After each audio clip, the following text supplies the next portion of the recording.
युद्ध नहीं उनके जीवन में वो भी बड़े अभागे होंगे, या तो रण को छोड़ा होगा या तो रण से भागे होंगे। ये आज सिसोदिया जी की पंक्तियाँ हैं, लेकिन निश्चित रूप से ये पंक्तियाँ मैं अभी मैं सुन रहा था आशीष जी को, तो पता था कि पंडित देवेंद्र शुक्ल के जीवन मैं उनको आगे बढ़ाता हूँ।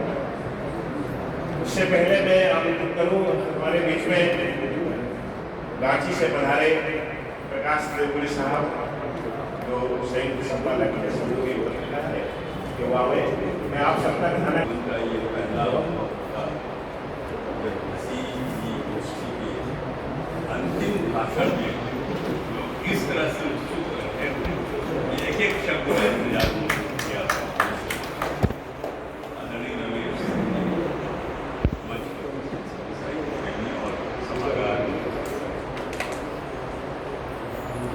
पंडित देवेंद्र शुक्ल जी के बहाने आज हम उस समय जमा हुए जो ये हिंदी पत्रकारिता का 200वां हिंदी पत्रकारिता के इस 200वें वर्ष में बातों की बड़ी खुशी है और मैं चाहता हूँ कि मैं उसकी यहाँ चर्चा करूँ। पहली बात तो ये है कि इसी वर्ष हिंदी पत्रकारिता के इस 200 वर्ष मध्य प्रदेश से निकलने वाली एक पत्रिका है मीडिया विमर्श, इसके संपादक हैं संजय सिंह। उन्होंने हिंदी पत्रकारिता के 200 वर्ष का विशेषांक निकाला, जिसमें करीब 15-16 लेख बहुमूल्य लेख प्रकाशित।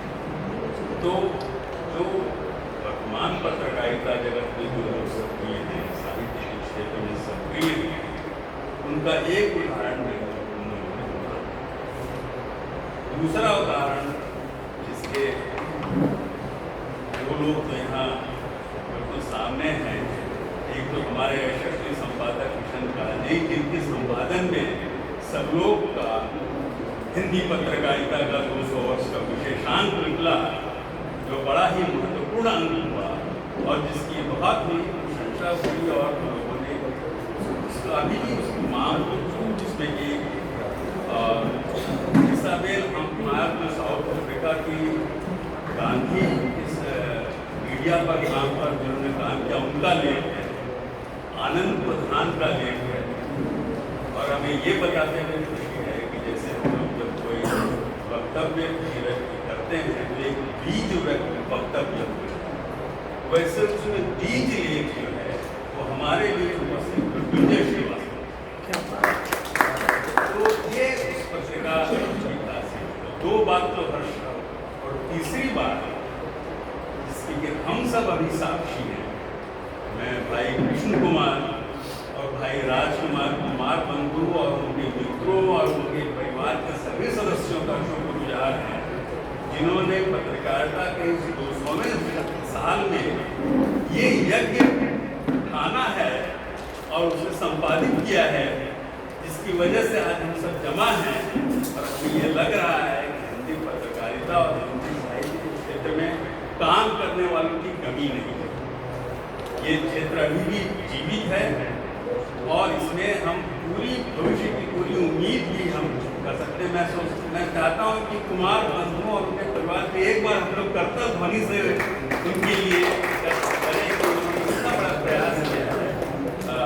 मुझे कल ही रविभूषण जी का मुझे फोन आया था और मैंने उन्हें बताया कि मैं पत्र से जा रहा हूँ, तो उन्होंने कृष्ण कुमार भाई और राजकुमार भाई के नाम से चर्चा की और कहा कि मेरा आशीर्वाद माता जीतेगा, ये दोनों कैसे दीवाने हैं, इतना बड़ा काम कर रहे हैं। उन्होंने अपना आशीष भेजा है। 2 नहीं 3 दीवाने किधर भी है। हाँ नहीं, असल मैं अभी 2 बजे मैंने कहा कि सभी उनके जो भाई मित्र बंधु हैं और पूरा परिवार के, तो ये तो एक बात है, समय कम संक्षेप में। दूसरी बात है कि बोलना मुझे है आचार्य महावीर प्रसाद जी की परंपरा और पंडित देवीदत्त शुक्ल, ये तो बड़ा विशाल विषय है, पर मैं ये चाहता हूँ कि जब हम पंडित देवीदत्त शुक्ल पर बात कर रहे हैं या आचार्य महावीर प्रसाद द्विवेदी की परंपरा, तो सबसे पहले हमें ये दिखाई पड़ता है कि महावीर प्रसाद द्विवेदी और पंडित देवीदत्त शुक्ल का जो कालखंड है वो हिंदी पत्रकारिता के एक ऐसे केंद्र में है, शुरू किया था जिसे गद्य में शुरू किया था। और महावीर प्रसाद द्विवेदी ने गद्य और पद्य दोनों में उस खड़ी छोड़ी का सूत्रपात और फिर 1903 में वे आते हैं सरस्वती पत्रिका का संपादन करते हैं। ये वही सरस्वती पत्रिका है जिसमें 1909 में आचार्य वो लेख है, वो आज भी कविता के क्षेत्र में हमें दिग्दर्शन दे रहा। मुझे याद है कि करीब 3-4 साल पहले शंभुनाथ जी ने एक भाषण दिया था कविता क्या का पूरी विषय में। तो ये परंपरा लेके और तब जब महावीर प्रसाद जी 1920 में सरस्वती का संपादन छोड़ते हैं तो देवीदत्त शुक्ल जी आते हैं और आकर लगभग 1946 यानी 25 वर्ष तक, तो इससे ही हम आकलन कर सकते हैं कि देवीदत्त शुक्ल जी ने कितना महती कार्य का संपादन किया था। ये ठीक है जो अशोक भाई ने कहा, मुझे लगता है कि हम आज जब इस गोष्ठी में बैठे हैं तो हमें इस बात की पड़ताल करनी चाहिए कि देवीदत्त शुक्ल का इतना बड़ा योगदान उस तरह से इतिहास में क्यों नहीं दर्ज है। एक और व्यक्ति है जिससे मैं चर्चा इस समय करना चाहूँगा, बाबू श्याम सुंदर दास। ये वही व्यक्ति है जिन्होंने काशी नागरिक प्रचारणी सभा की शुरुआत की, फिर उसी के तत्वावधान में हिंदी साहित्य सम्मेलन 1910 में उसकी शुरुआत की। तो ऐसे जो कुछ व्यक्तित्व हैं देवीदत्त शुक्ल, बातें इतिहास में क्यों नहीं उस तरह से आ पा रही हैं, इसकी एक पड़ताल है। और अंत में थोड़ी सी चर्चा, मैं देवीदत्त शुक्ल की एक पुस्तक है खड़ी खड़ी, जिसमें लगभग 20-25 लेखों का संकलन है। आपको आश्चर्य होगा जिस मिश्र बंधु को लेकर हम एक दृष्टि बनाए हुए हैं और प्रशंसा कहते हैं कुछ नहीं जानते हैं। देवीदत्त शुक्ल का लेख है मिश्र बंधुओं की भक्ति भूली। एक लेख है मिश्र बंधु का धर्म तत्व और 25 पृष्ठों में उन्होंने विवरण दिया है कहाँ कहाँ मिश्र बंधु से। तो मुझे लगता है कि कहीं उनके खड़ी खड़ी कहने की वजह तो नहीं है कि इतिहास उनका पूरा आकलन, ऐसे कई लेख हैं। एक उनका और महत्वपूर्ण लेख है जिसमें वो ये बता रहे हैं कि क्यों नहीं हिंदी के जो लेख हैं वो सामान्य पाठक तक नहीं, क्यों नहीं वो पढ़ा जाता।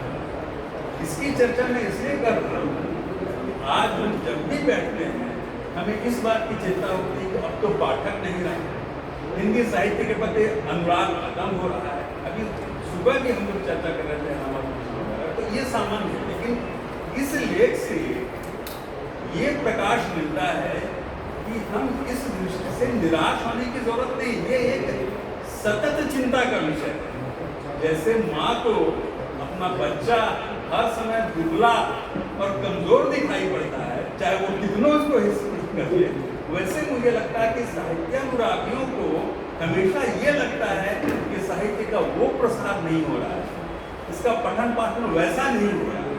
लेकिन जब हम आज से ये खड़ी खड़ी पुस्तक जो है 1950 में चली, तो आज से 70-75 वर्ष पहले जब हम देखते हैं कि उस समय भी यही चिंता है, तो हमें उससे ये बल मिलता है कि ये ऐसी बात नहीं है जिससे हम आज निराश हैं। तो ये है, समय कम है, तो पंडित देवीदत्त शुक्ल के इन बातों को लेकर हम समझते हैं कि हम ये जागृत हो कि देवीदत्त शुक्ल और ऐसे जो हमारे इतिहास में वर्णित व्यक्तित्व हैं उनको और कैसे सामने लाएं। हमने सुना बहुत बहुत धन्यवाद। ज्ञान में नहीं है पूर्ण संस्करण